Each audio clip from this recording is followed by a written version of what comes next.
কামরূপ কামাখ্যা মাত্র দুটি শব্দ, আর এই দুটি শব্দের মাঝেই লুকিয়ে রয়েছে তাবুত রহস্য, রোমাঞ্চ আর গল্পকথা।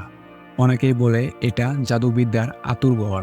আমাদের দেশে অনেকেই আছে যারা জাদু দেখিয়ে টাকা আয় করে। তারা বলে কামরূপ কামাখ্যা থেকেই তারা জাদু শিখে এসেছে। অনেক জাদুকর অনেক কথাই বলে থাকে।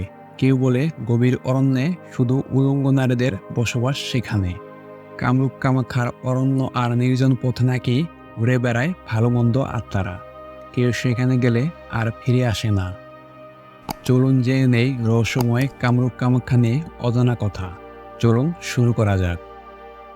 অনেকেই বলে থাকে কামরূপ কামাখ্যা ভারত থেকে অনেক দূরের একটা দ্বীপ, কেউ সেখানে যেতে পারে না। আসলে বিষয়টা তা নয়। ভারতের আসাম রাজ্যে গুয়াহাটি শহরের পশ্চিম অংশে নীলাচল পর্বতে অবস্থিত এই কামরূপ কামাখ্যা। বাংলাদেশের সিলেটের পর মেঘালয়, তারপরেই কামরূপ কামাখ্যা, এবং এর কিছু দূরেই ব্রহ্মপুত্র নদী রয়েছে। চলুন জেনে নেই কামরূপ কামাখ্যা নামকরণ কিভাবে হয়েছে। সনাতন ধর্মের অনুসারীরা এটি বিশ্বাস করে হিন্দু পুরাণে আছে কামরূপ কামাখ্যায় সতীর মৃত্যু ঘটলে তার স্বামী শিব ঠাকুর সতীকে কাঁধে করে নৃত্য করতে থাকে। নৃত্যের এক পর্যায়ে সতীর দেহের বিভিন্ন অংশ খণ্ড খণ্ড হয়ে খুলে পড়ে যায়। সতীর দেহের গুরুত্বপূর্ণ অঙ্গ বা প্রজনন অঙ্গ ভারতের আসাম রাজ্যের গুয়াহাটি শহরের এই নীলাচল পর্বতে রয়ে যায়। এদিকে কামদেবতা তার স্ত্রী রতির সাথে নীলাচল পর্বতে ঘুরতে আসে, আর এসে পেয়ে যায় সতীর যোনি। আর তারা স্বামী স্ত্রী দুজনই তার পূজা করতে থাকে। অবশেষে কামদেবতা তার অভিশাপ মুক্ত হয়ে রূপ ফিরে পায়। পরবর্তীতে কামদেবের নাম অনুসারে এই পর্বতের নাম হয় কামরূপ, আর শিব পত্নীর আরেক নাম কামাখ্যা।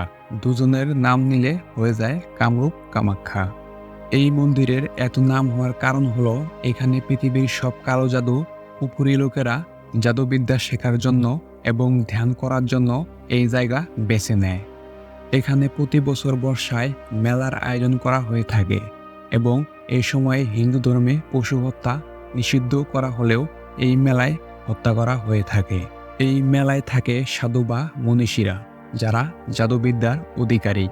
অনেক মানুষ তাদের কাছ থেকে জাদুবিদ্যা শিখতে চায়, তাই এই স্থানটি অনেক জনপ্রিয় এবং রহস্যে ঘেরা।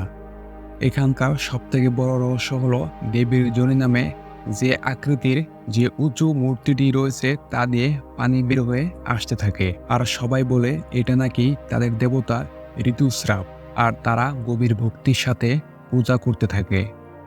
আপনাদের কাছে হয়তো অবিশ্বাস্য মনে হতে পারে, কিন্তু এই রহস্যটা কি জানেন?